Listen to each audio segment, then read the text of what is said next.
some space, using it. Oh, catch him, I think, yes! No! He's over! Walters a dummy half, goes himself. Dropped it. Oh, the He's Ingold. going to give the try! Turn it up.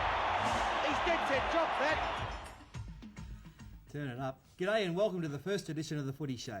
In the next hour, we'll be looking at the latest in rugby league, tackling the big issues, having a shot at our pass the ball competition, and giving our viewers the chance to be part of the fun.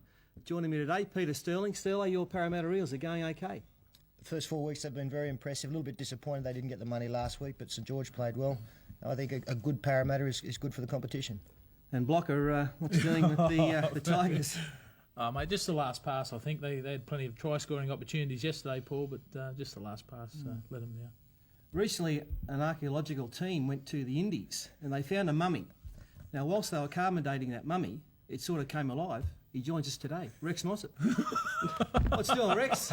Good to have you back, son. Is that the sort of action I'm going to get? It's just starting. All right, I can take it. Good to have you back, Rex. Nice to I'm be back. talking footy because one of the legends of the game. In Brisbane, and hello to Gene Miles, our Queensland stalwart. Good afternoon, Fatty. Broncos, a bit lucky yesterday, Gene? I don't know about lucky, Fatty. I think it was a very good game, and they'll be quite satisfied to walk away from Leichhardt Oval with the 2 points. We'll hear from you later talking about that game. We've got a couple of special guests joining us today as well. We've got Terry Lamb from Canterbury and Brian Smith from the Balmain side. We'll be talking to them later about the game that was played yesterday and also the game that's on tomorrow. Before we get into the action, we invite you to have our say on one of the game's burning issues. The question today is the head-high tackle rule too tough? To vote yes on that question, simply phone 0055 60256, and to vote no, dial 0055 60257. We're going to keep the lines open throughout the show and update you on the voting. At the end of the show, we're going to give away $1,000 to one of those lucky callers. It'll be picked by the computer, won't be picked by any of us here. So, Kim, if you're out there, give us a ring, love, because we need the money. So we've got the formalities out of the way, so let's take a look at the action. And the Brisbane Balmain game was played yesterday. Brisbane won the match 12 points to 6. Brian, where did your side fall down? I think you've already sort of pointed to it already, Fatty. Blocker reiterated it as well. We just can't finish it off. We made about 5 or 6 clean breaks yesterday, and I was at fault on one of them. I think I'd managed to make a bit of a break and I chip kicked instead of looking inside for a pass. And that was pretty much the story of the day. Brisbane had a couple of chances and scored both times. And had an element of luck, as instance that particular kick there that rebounded off a Balmain player straight back to Hancock, and he went through. And What about the forward pass, Rex? Well, of course, no one says anything about the forward pass. Well, there's no use criticising referees. No. Brian, it's not only been yesterday where the Tigers have fallen down. I know you've only been back there for the last couple of games, but now, as we've said in our coverage, and we've done quite a few Balmain games, they've been in position to win matches. And it's something that you've got to learn over the weeks. Why isn't that lesson being learnt, that when you're in a winning position, it's just not happening? Yeah, Sterlo, I mean, we're mystified by it as well. If we knew what the ingredient was, we'd all be, drinking it or smoking it or whatever you have to do to get there, get across the line. But I think we're playing with a little bit of lack of confidence, I suppose, and I think that's why we're failing to finish off. One loss goes into 2 and then 3 and you're on a roll, and, we haven't panicked or anything, and Jonesy's doing a good job to keep us all together. But it's tough, and we've had a tough draw to begin with. Every side we've played against pretty much semi-final contenders so far. And if there are any easy games, we hope to have the next few weeks anyway. It's sort of a bit of a let-off in the pressure for us. I'd like to comment on a couple of players that I thought were totally outstanding. I'd like to mention Gilmeister particularly. I thought he had a top-line game, a real good game, tough front on defence. And Sinclair, I believe, was going to be thrown out of the club some stage last year because he was what is termed loosely in the trade a mug. But he's turned it around, and I give Alan Jones a lot of credit for that. I don't know where you hear information from, Rex. There was no way that Jason Sinclair was ever going to be let out of the club. Well, I'm told reliably that he was. That well, he was causing the reliable too much source trouble. isn't telling you the truth. My reliable source was my reliable source. Who is it, mate? And you just be quiet about it. Oh, yeah, good. Yeah, Hey, Gino, you still with us up there in Brisbane? We're going to break this up. The Broncos, premiership favourites, they're not playing too well, are they? No, they've started off pretty ordinary this season, but last week was a great indication that they're getting back to their running best. And although they didn't show that yesterday, that to come away from Leichhardt, as I said previously, with 2 points, and you know, Balmain being the bogey side and Leichhardt being a bogey ground, you know, Wayne Bennett was satisfied, but you know, not overly happy with the effort. Tell us about the form of Alan Langer. Well, I'll just update you on his injury first. He copped a bump to his knee, and it's not as bad as first thought. He was up dancing last night at a nightclub, so he'll be back next week. So there's no. With you? No, I was He's at been home. there to see it. I had no Was money his left wife after with him, that. Gino? No, unfortunately, she's just had a baby, so she was at home minding the week-old baby. But so there's no great. Yeah, well, there's no great concern there, and you know, I think they're not far off coming good, and they're keeping the same 13 on the paddock again now, so, you know, I look forward to the next couple of weeks. They've got some hard games, Penrith next week, and, you know, when they do play the top sides, they do play attractive footy. Is Wayne Bennett a happy man at the moment? Well, he's happy, you know, as I said, to walk away from Leichhardt with the 2 points, but and he's given the guys off the day off and today and tomorrow to go to the races at Caloundra with the guys having a horse up there, so they can do some punting and just rest for a little while. And, you know, he'll start revving them up for Penrith. But, you know, he's happy now that they're back in the winning list for sure. I don't know whether it's a cliche, Gene, but, like, do you think that it is a tangible thing that sides do lift themselves to play against the premiers? And if it is, you know, is it something that the guys have come to the realisation that, well, yeah, we've got to be at our best every week? Yeah, I think so. We found that, you know, when we play, well, when the guys play away, that whoever we playing lift themselves, and now they've got that extra tag of being the premiers. So, you know, that's given that little bit extra incentive to the opposition. And maybe they're playing as well as last year, but that's not good enough at this stage, and they've just got to lift themselves a little. Because the big difference really for Brisbane this year has probably been the fact that they haven't had a great ability in getting the ball over the line. If you have a look at their for and against, they've allowed more points against going into yesterday's game than they've been able to score. And the big attraction with Brisbane has been the fact that they've probably been the most dangerous side with the football in their hands. But the defences really are coping very well with Brisbane at the moment. Yeah, they are. I don't say that they've changed their game plan at all. They're still throwing the ball around, as we saw in that first try that Steve Renouf scored. You know, that was ad-lib football and just good attacking football, and they stayed on their feet and supported the ball carrier. So, you know, I don't think they're doing anything different there. Maybe the opposition have wised up a bit, and you know, they're a lot more hungry to knock the premiers off. Yeah, Blocker, probably the question's got to be asked. The Alan Jones knockers are going to come out in force again. Is he under some pressure there or not? Well, I'm not really sure if he's under pressure, Paul. I think, you know, he doesn't go out and miss the tackles and drop the football. I just think there's a lot of young blokes in the side that have had a bit too much pressure put on them, expecting them to be the experienced ones that make all the decisions in the game. Yeah. Well, on Friday night we ventured out to the Sydney Football Stadium, saw a great game of footy between East and Souths, and East won the match 18-4, but Souths, and Rex, we talked before, wasn't there some great front on defence in this game? Well, I've never seen... that's a cliche. I don't think what you said before was a cliche. I think all teams lift when they play against the premiers. Anyway, I believe that in this game, Johnson put on one of the best half a game's head-on tackling performances that I've seen in recent memory. He was absolutely devastating, and I think he's got to the stage now that some of the players are actually looking for him and being very concerned that he's opposite them in tackle. Well, it was that good, Rex, when unfortunately he got hurt and was carried off. I saw about half a dozen Roosters' hands go up to say, well, look, I'll help carry this stretcher off. Quickly. Souths had some chances, didn't they? They bombed that try in the first 5 minutes, and from then on it just went from bad to worse for them. They made enough breaks to win the game, but lack of support and the last pass going to ground let them down badly. When the South Sydney side lost both Johnson and Mark Carroll, they didn't seem to have the sting up front. They come back into the game in the second half, and it was all over once Eastern Suburbs scored again. We said they, in the pre-season, showed so much promise, and it was their young players Welcome that really came to the fore.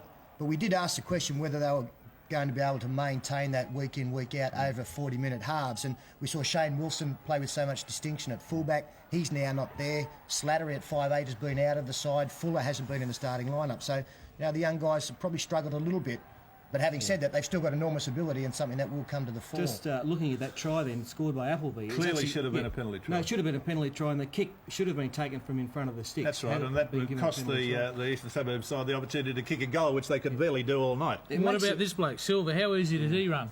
It makes you wonder what some of these in-goal judges are doing. I mean, how would he... I don't know how he did it, but he did. It was an aberration. It was one of those things that happen occasionally. And fortunately, the conversion was successful anyway. Otherwise, the kick would have been taken in front. So they really did make it a very difficult 2 points when it should have been a gift, really. He's a nice player, Craig Field. Very impressive young player, isn't he? The halfback. He made a lot of busts. Yeah. That's What about that one?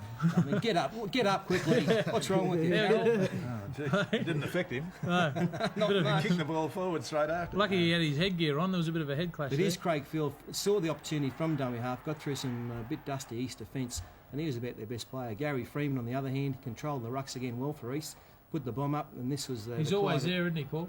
Yeah, always there. Try that clinched it for East, all for going over in the corner. Well, what about Eastern Suburbs this year? Like, I've heard criticism that they play too stodgy a style of football to be competitive. I must admit, looking at on paper last year, they had no right to lead the competition for 3 months, yet they did. And again, they're up on 7 points now. So Well, they weren't stodgy the other night, were they? No, that's It's a right. most entertaining game. And listen, let's give a rap right now to Harrigan. Great game. Who I thought had an absolutely outstanding game And of the rugby week league. before too. Well, perhaps he did the week before. I didn't see that one, but I thought it was absolutely great. He kept them wide apart, And he wasn't blowing his whistle. and he wasn't all day, blowing his whistle. There was no penalty for the first 24 minutes. It was the best refereeing performance I've seen all year. Be interesting to see. Gino, what, you're still there? Yeah, it'd be interesting to see what Eastern Suburbs, or Mark Murray for that fact, is going to do when the arrival of Martin Afire comes on the scene, because the Eastern Suburbs wingers are certainly going very well. They're They're great. going terrific. It's Two actually each. debatable whether a fire tries comes each. out because of the insurance problem that normally players get insured for about $800. Was he a movie star? or something, Wigan Paddy? wants $33,000. That's why I'm not back there this year. Yeah, no, I'll turn it up. We'll be back after the break to preview the rest of round 5. Stay with us.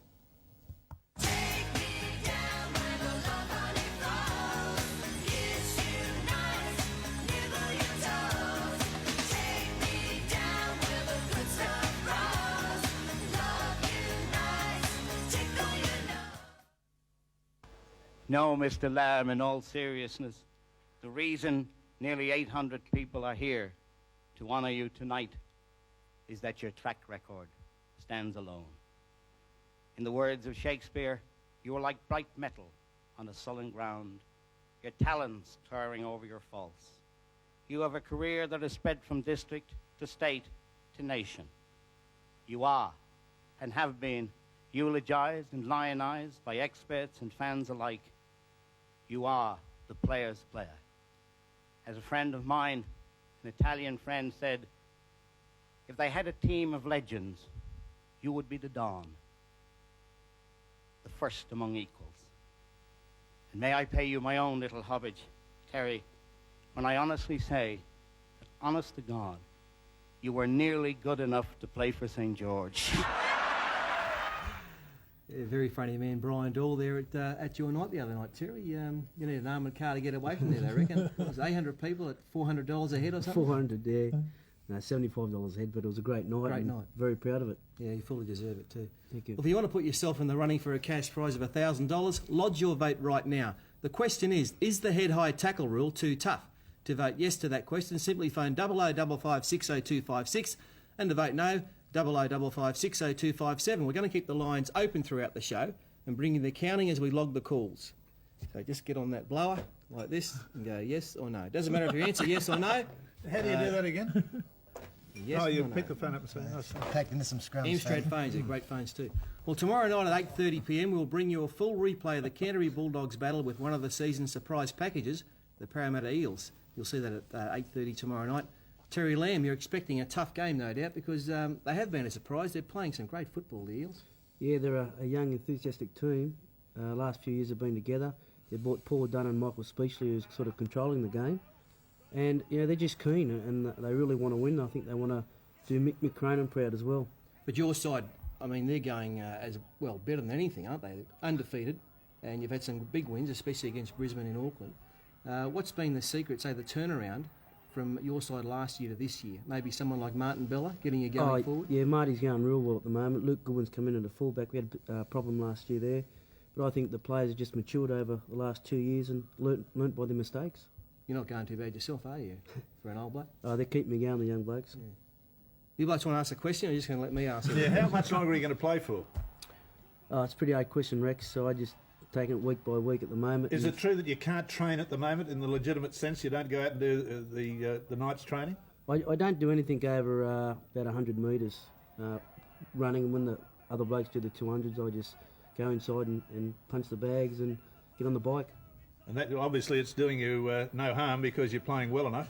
Well, we've had 4 games now, and the match fitness is there, so that's what's keeping me going as well. But Jimmy Dimmick, for a player so young, he's got great ball skills. I think he's been the unsung hero for Canterbury in the early premiership matches. For sure, he's just turned 21 last week, and he's playing great football and very mature football. Just on to tomorrow's game, Terry, you've obviously watched Parramatta the last couple of weeks.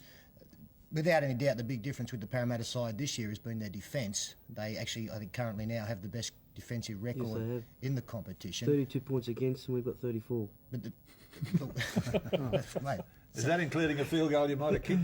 What I missed there. You have scored 40 points more than them, so your attacking game is something that you'll be looking to capitalise against what has been a very strong Parramatta defence, led by their 2 new buys, Dunn and Speechley. Yeah, we've just got to defend ourselves firstly, and then our attack will come. But their defence, we watched the video, and it's pretty tight up the middle, and maybe might get them around the wing spots with young Brett Dallas. He's very quick over 100 metres, as you know, in that Storwell gift. What sort of a loss, Jared McCracken? Well, Crackers is a great loss. He's a hard, strong player, and he's tough. He's not scared to take the ball up. He gives the forwards a rest when we need him, and he's a great defender. He will be missed, but Andy Patmore's in there, and he'll do a good job. Gino, how do you see that one going between Canterbury and Parra? I'd just like to ask Bar a question. The side must be going extremely well to have Ewan McGrady in reserve grade, Bar. Yeah, Panda's had a knee injury, and he just came back from the knee injury. I spoke to him yesterday, and it's still a little bit sore. But, you know, he's a great player to have on the bench. You couldn't ask a better attacking player. There's not too many more exciting players around than him. Yeah, he's getting there. I hope his defence improves, but I think it will. Just in time, he's got to get his confidence back in reserve grade. What, Jason Smith, where's he come from? Well, he's a brother of Darren Smith. He's a Queensland boy. He's at the moment he's on the train-on squad for the Queensland team. He's beefed up a bit too. Yeah, Bar over the off-season. He's put about 6 or 7 kilos on in the off-season, and he really needed to do that. Been on your diet blocker, has he? Actually, Fatty. No. You got more chins than a Chinese phone book, blocker. Oh, we're starting to give it to me, are we? Yeah. Don't forget Rex is up the end of the table, all right? That's what I was just about to remind you. Keep going on here. Has Chris Anderson taken your side at all, Terry? Like the influence that you're having on the young players is enormous. Is it something that you've sat down and discussed? Like, I remember watching you playing the Brisbane game where Luke Goodwin late in the game made a couple of mistakes. He had a fine match that night, but just a couple of things. It's something that you and the coach have sat down and thought, well, how is the best way that I can show my responsibility to these guys? I think it's if the players make the mistake, it's silly bagging a player on the field if they make a mistake. You just go up to them and say, listen, bad luck, you'll improve, and you'll make up for it. And he did make up for it in that Brisbane game, set up the try for Jimmy Dimmick. So it's just a matter of talking to the players. If they want help, give them help. Well, our match of the day tonight is West playing Illawarra down there at Campbelltown Stadium. West's had a bit of a blow. Jason Liddon's pulled out of their side. Andrew Willis comes in, and Justin Dooley goes on to the fresh reserves bench. Steele, you're heading out there for that one. How do you see it going? Well, I've been an enormous fan of Illawarra towards the end of last season and the beginning of this year. They probably haven't played as good a football as I thought they would, even though they did strike back last week. Western Suburbs have been a gross disappointment. I really expected big things from them. Jason Taylor has been outstanding for them, but in a lot of cases he hasn't had a lot of support, and I've been surprised at the way that Wests have played. With Warren Ryan in charge, you'd think a very disciplined approach, which is the way we've seen all their sides that he has coached play. But I think they've sort of carried the form from the pre-season competition into the main domestic competition, and it's not going to work for them. Well, you think they do it hard today because Edgar Britt's out, and the other bloke, Kyle White, he's not playing either. So they're lacking in forward power. Illawarra's got Paul McGregor back on their side too, first time for a few weeks. They just signed a new contract with the Steelers too. Well, the new side's coming in. They're all looking for new players. Rex, what about you? How do you think, Illawarra or West? Yeah, I go for Illawarra. I think West have got a few problems at the moment. Illawarra, I think, will lift after their flogging by Manly. I've always had a great rap on that side. I like the look of the side, and I think that they're a young side that's growing together, and they'll develop into a very good unit. I think this year might be the year they get back in the semis again. They did last year. And yeah, I reckon they're a good side. You mentioned McGregor back, also Dale Fritz came back into the side last week, and straight away there was a noticeable change. I think he's one of their underestimated players. Defensively, very, very strong, but I think the good work done by Rodwell and McGregor in a lot of ways is the fact they get good early ball from him. And they've missed that over the last couple of weeks. They led East 18 block, after about 60 minutes, and led East back into it. That's good form going into this game, isn't it? Considering East won easily the other night. Well, East don't give you too much, do they? You know, we've spoken about, I don't know if it's a stodgy style of play at all, but they, they're very disciplined in what they do, and they're a difficult side to beat. So to be able to run up an 18-0 lead against them shows that you've got plenty of strike power. Illawarra last year in the semi-finals lacked one power player in the forwards, I thought, and buying Bobby Linder was probably their best move that they've made all off-season. Well, there's other matches today too. Saints are playing Penrith down at Crogra. Canberra's playing Cronulla. Newcastle on Norths, and Gold Coast are at home to Manly. And Rex, Mighty Eagles are going all right under the new coach. Yes, I give Fulton a lot of the credit. I think partially Fulton, partially having got rid of the other guy. No names, no Pactrill. At this stage, there's no point in criticising people that have got a health problem. I've been highly critical of the coaching in the club for a couple of years, as you will well know, and I had my say at the annual general meeting this year. You did stand up at the general meeting and had a bit of a lash at him, didn't you? And I didn't mention his name. No. I mentioned the coaching, but I didn't mention his name. And I'm agreeably surprised at the speed with which Fulton has been able to turn it around. He's done it in two ways. A, because he's the Australian coach, and he's obviously a lot of the Manly players consider they're a representative chance under the new Australian coach. The other thing is that Fulton is a guy, I think he's got enough brains to realise that he's given them a release. He's given them the opportunity now to play a football that is the tradition of the Manly club, to move the ball around. The other guy didn't do that. He would encompass them into a sort of a very strictly limited area. I've seen them a few times. They're playing some wonderful football, the Eagles. A lot of the young players have come through, and Bozo's given them the confidence to go out and do their own thing, and they're playing great. And the old hands like Hasler, Ian Roberts. Well, Hasler's still an incredibly good athlete and a marvellous player. He really is a combination of great athleticism and great playing ability. But the young guys are performing marvellously at the moment. Some of the young guys in the side are just going so well. Ryan in the centre. It'll get harder and harder every week now. Oh, I really agree, but let them enjoy it while they can. They're playing well. I'm not taking away from them, but it will get harder. The side can't be travelling too badly if they've got Jeff Tuvey playing in reserve grade at the moment. So after a cruel start with injuries to those sort of guys, you've got Ian Roberts, who I don't think has really been fit for 3 years. I certainly don't. I reckon Roberts is one of the classic examples of the new look Manly side, because now at least we've got Roberts going forward and offloading the football. Yeah. He's done that about 19 times last week. A couple of them fell on the ground. That's the way ball distributors are. Yeah. The rest of the time he's getting the ball away, and we're suddenly playing broken field football. Yeah. And that's one of the reasons. He's a classic example of the new look coaching technique. So you're trying to say Manly by 30 today? I wouldn't say by 30. I'd say by 29. Okay, good. Well, thanks for joining us, Gene. You're coming down tonight, aren't you, for the game tomorrow? Yeah, I'll see you tomorrow, Fatty. All right, then, good as gold. We've enjoyed you getting here early. Yeah, that's good. Well, after the break, the greatest comeback in the history of the game, Rex the Moose Mossop, and the Pass the Ball competition. It's back. Stay right where you are.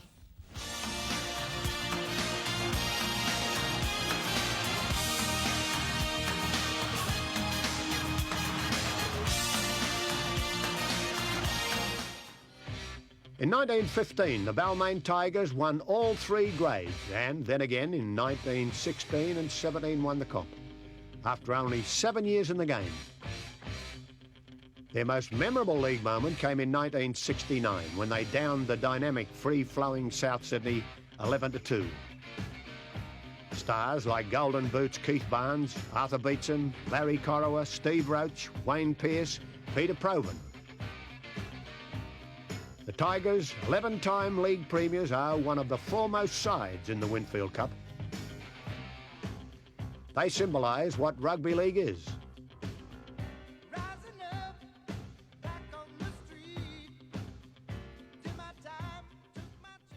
Tiger, Tiger, burning bright. No doubt the Balmain fans are praying for the good times to return. Well, one lucky viewer is in for a good time if he or she can win the $1,000 prize and offer to voters in our phone poll giveaway. All you have to do is respond to the question, is the head-high tackle rule too tough? To vote yes, simply phone 0055 60256. To vote no, make it a 7 on the end of it. Now, ladies and gentlemen, out there in rugby league land, it's time for the return of one of football's most famous traditions, an event made famous by a legend of the game. It's welcome back to Rex the Goose Mossop and the Pass the Ball competition, where players have the chance to win an 8-day Qantas holiday at Club Med Bali. Here's Rex. Thank you, Fatty. And this is the 25th year of the passing competition, would you believe? But only the first occasion here at Channel 9. And I'd like to welcome to Ferris Ashton over there, who's standing out there to give the balls back and pass the ball to the players who are doing it. I think you'll agree there is a similarity between the present-day Ferris and Blocker Roach. It's a start, Rex. You're looking good, mate. You're looking very good. The competitors you've already met. We've got Terry Lamb, on my immediate left. And we've got the other guy from the Balmain Club, Brian Smith. Now, I'll explain the rules to you so you know exactly what the story is. We've got the board here. We got 10 for the elephant's eye, bullseye, with a target hit here in the middle. You got 7 here, 5, 3 and 1. If the ball lands on the line, you take the lowest score. I'm the sole judge of fact, so no bloody arguments. You understand? All right, now go up there, fellas, and be prepared to take the pass from Blocker. And I think... Brian Smith, your first cab off the ring. Be used to running off a few of these, eh, Smitty? Absolutely. Okay, now watch the footfall, because if you footfall, I'll take any score away from you. Okay, fire when ready. 7. Oh, beautiful. Rounds of applause. And another 7. Oh, he's gone right around it this time. That's very, very good indeed. 3 7s are 21, 31. No, hold it, Terry Lamb. Not the other side, eh? Jeez, put some pressure on me. Terry Lamb. Okay, first lot of passes from right to left. 7. 7. 7. You've got to get it up a bit. 7. 28 plays 31. Now the other side. Okay. On the line, I think 5. Oh, Rex, on the line, 5. That was a 7. 5. 7. No correspondence will be entered into. Another 7. And another 7.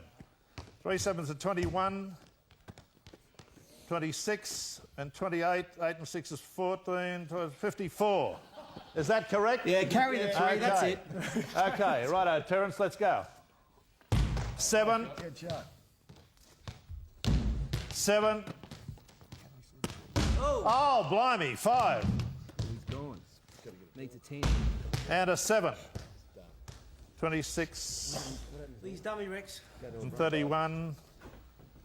What score is that? Yeah, you ran second, Rex. 57, 54 is correct. Right, join me up here, fellas.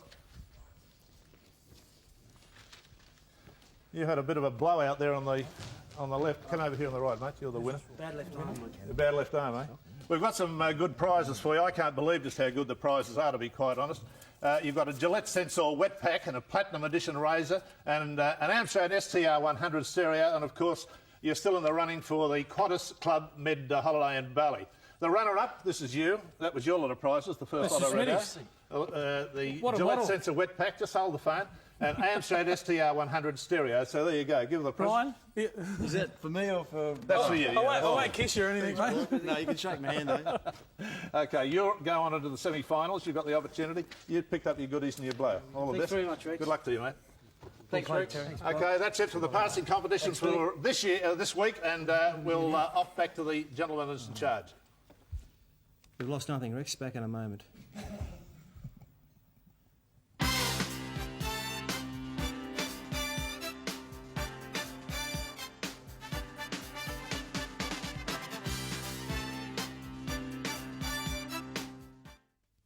He sent him off for the elbow.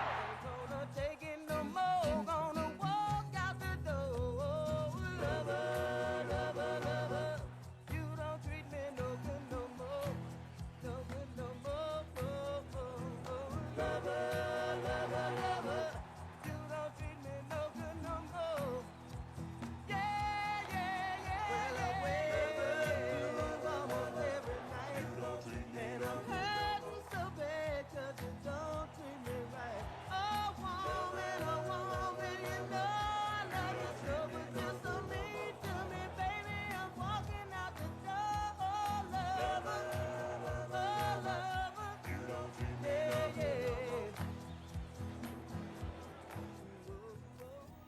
In response to our question, is the head-high tackle rule too tough? So far, 40% of callers have voted yes and 60% have lodged a no vote, which is very interesting. The phone lines are still open. We've had 8 million so far, but we want some more. To vote yes to that question, simply phone 0055 60256, and to vote no, dial 0055 60257. Don't forget that one lucky caller stands to win 1,000 Oxfords just for being part of the debate. And to help us take a closer look at the head-high tackle issue, it's welcome to the Chief of the New South Wales Judiciary, Vince Bruce. Vince, you've been a very busy man lately. Oh, no busier than normal, I don't think. Yes, well, before we talk to Vinny, let's see what actually happens at a typical judiciary sitting. We took our cameras for the very first time for a peep at Monday night's session. This is the only view league fans had of the accused up until this week. Players at the steps of the league about to face the sport's lawmaking body. That was until the footy show gained a historic first. This is the league judiciary that's caused headlines. The chairman is QC Vince Bruce. The other two, former footballers Ron Coote and Peter Wynn.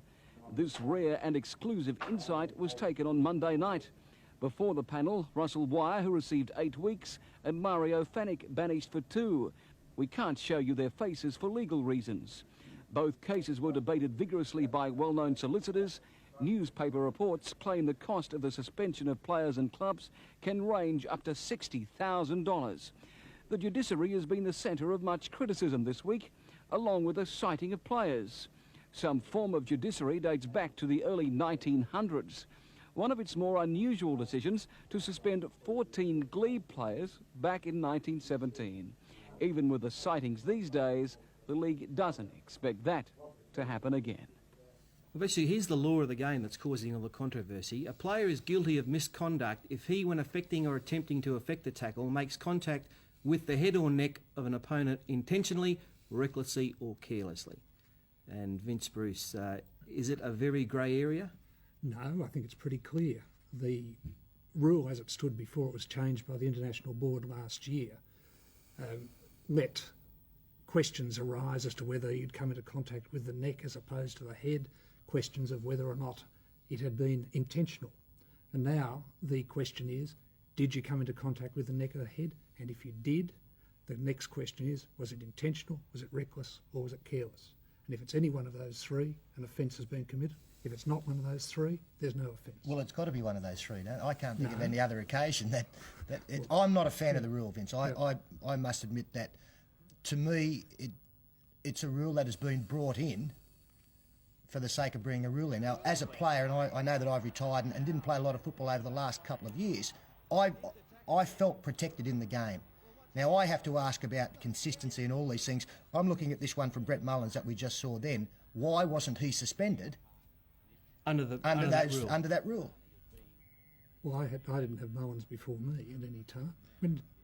Well, we saw Brett Mullins go in, tackle a man high, got sent off. Now, he wasn't suspended. Maybe we're putting the cart before the horse here. I just think that it's a rule that has been brought in when players already felt protected. I know, as I say, I felt protected that if I was taken out illegally, then I was in the situation where that player was going to be sent off or cited later on, and I felt comfortable with that. I just look at it that we're putting the livelihood of some of our very best players and the existence in the game under a great cloud. The likes you've only got to look at the front-on tackling style of the Gilmeisters and the Martin Masalas. Them blokes are wondering, how am I going to fix my style? They jump in the tackles. That's how Gilmeister makes ball and all tackles. Vince, are you a rugby league fan? You watch the game closely. Yep. Do you think players now are tackling higher than they were 5-10 years ago?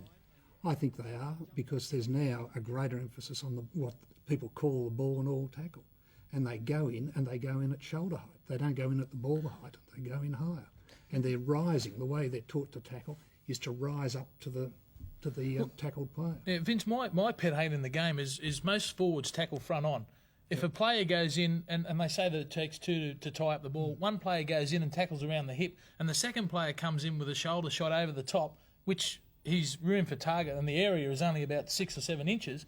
I mean, even the players are getting penalised for high tackles and sort of looking, and the players who are getting tackled are looking as if to say, well, there was nothing wrong with that. Well, that may be the case, but what you've got to do is weigh up what the league is trying to achieve, and that is to protect players. So what, are we going to have one-on-one tacklers? No. Peter's just said that players' livelihoods are being put at stake by the risk of being suspended. players' livelihoods are being put at stake by being taken out of the game, having their jaws broken, being injured. But when they... I don't think the whole idea of the rule was to protect players. And what my argument is before this year, I believe players felt protected. Now, the whole idea of defence is to stop the football. There will always be an area in the game or room for the game to go low. But the whole idea is to stop the football. You must go high in this game of rugby league. That leaves no margin of error. I believe there should be some margin there. Well, maybe the New South Wales Rugby League and Australian Rugby League are searching for a means of opening the game up and not having those high tackles that are ball and all tackles so that they get the opportunity, the players, to offload the football. That could be a secret agenda they have behind this. I think the game's open enough, Rex. I mean, there's some wonderful football. Well, we've seen some pretty ordinary football too in the last couple of years. That's because the way they're being coached. That's exactly right. But unfortunately, players do what the coach wants, don't they?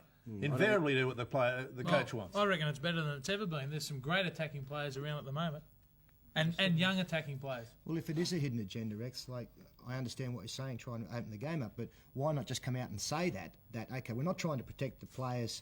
That's not the first and foremost thing. We are trying to do something with the game of rugby league as well, and keep the ball moving. And if that is what they're trying to do, they've gone the wrong way about it anyway. Because the biggest problem with non-ball movement is the third player coming into the tackle. Yeah. So that should be the area that should be addressed. Yeah. Righto, hold the phone.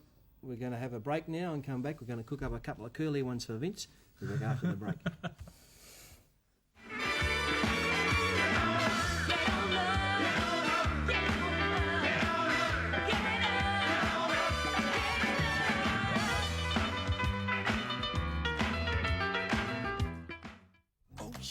We're 15 quid a win.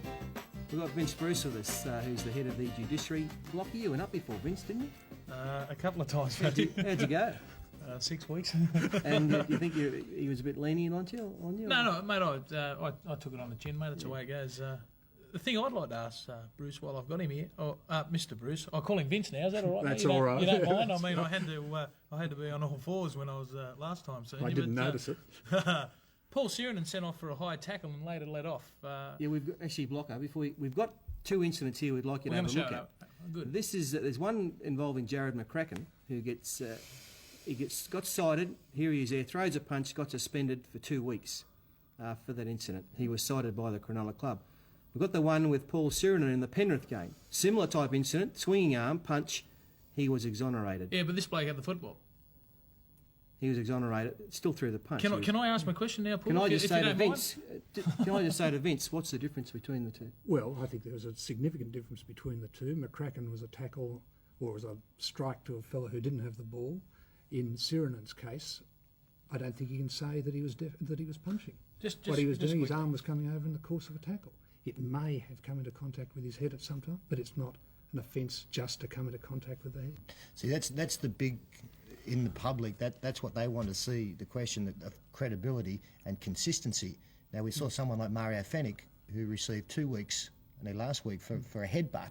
Now, Mario doesn't have the best track record, and I don't know. Is that brought into account? Your record's brought into account on not whether you're guilty or not guilty, but it's brought into account on your penalty. Right. But Mario's played a lot of games, and he has been down to the judiciary a lot of times. Yeah, but he doesn't get get 8 weeks for one thing and then go in again and get 2 weeks. But he doesn't get convicted very often. Craig Salvatore last year, he got something like, I'm not sure whether it was 6 or 8 weeks. No, he got 5. Weeks. There were significant differences between the two events. Okay. And you can't really say that you should get the same sentence for an event or a crime, an offence of the same thing. For example, last year, head-high tackles ranged from cautions to 8 weeks. And you've got to look at each case and decide it on the merits of that case, the circumstances, who was involved, what they did, and then make up your mind as best you can. But it's a good source of income for lawyers to be connected with football clubs and defending them at the judiciary? Well, I'm not sure that that's right, because there are a lot of lawyers who come down there for nothing. For example, Peter Kaplan, who's there regularly for Norths, he's been a lifelong member of the club. He's a member of the football club. Gordon Salia, who's a solicitor that comes with him, they both come for nothing because they are supporters of the club. And I'm sure that applies to lots of other guys that come down there appearing for players. Well, they spend all their night defending players for nothing. A lot of them do. Vince, are you happy with the citing system? You happy with the citing system? Is that anything to do with you, but No, it's got nothing what do to you do think with of the it. sighting system that it now goes before one person? That's John Quayle. I would think he's got enough on his plate without having to worry Well, about in sighting. his defence, Quayle has never quibbled at this. He's demanded that he do it. I'm not questioning his integrity either. No, either am I. Nobody is. What's that mean? What's that all about? One of his... Hang on, Vince. Thanks for coming. That's the full-time whistle, so a big vote of thanks to the head of the Judiciary, Vince Bruce, for taking part. I hope you and your panel, Ronnie Coote and Peter Wynn, have an easy session this week. After the break, the result of our phone poll, plus we'll find ourselves a winner in our $1,000 giveaway. See ya. And Vince is still here with us. Actually, Vince, I know you'd like to answer the question we asked you just before we went to the break. Yes, I would. It seems to me that John Quayle's done a terrific job over the years dealing with sightings, and if clubs are prepared to make their complaints, have him deal with them, they'll come up to the Judiciary and dealt with in the proper way as they have been over the years. Righto. Okay. Nice answer, Vince. The question we did put to our viewers was, is the head-high tackle rule too tough? Now, 39% voted yes, it's too tough, and 69% said no. And among the callers is one viewer drawn by our computer as the winner of our $1,000 cash prize. It's congratulations to James Griffin from Cessnock, up there in the beautiful Hunter Valley, New South Wales. James, well done. I'd be putting all of that money on Rough Habit tomorrow. It's a special. We haven't had much luck there. No, the full-time siren's about to sound here on the opening edition of the Footy Show. I'd like to thank Rex, Sterlo and Blocker for joining us. It's going to be on every week. It's going to be a lot of fun. Make a date to join us tonight for our big replay of the West versus Illawarra game from Campbelltown. Should be a beauty. Meanwhile, grab your club colours and get out to a ground to support your favourite team this afternoon. We'll be back next week with another edition of the Footy Show. Until next time, it's bye for now.